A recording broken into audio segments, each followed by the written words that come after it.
Halo Mas, kali ini ada Lenovo IdeaPad S145 ya. Ini saya mau upgrade M2 SATA. Jadi untuk memastikan apakah ada soket ya. Jadi saya langsung bongkar.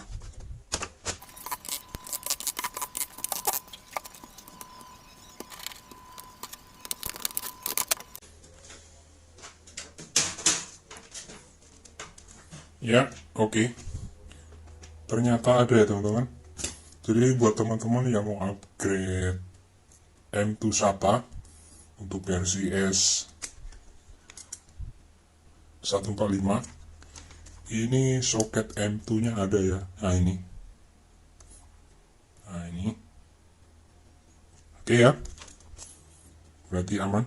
Jadi teman-teman tidak perlu browsing-browsing, ini sudah ada contohnya. Oke, terima kasih.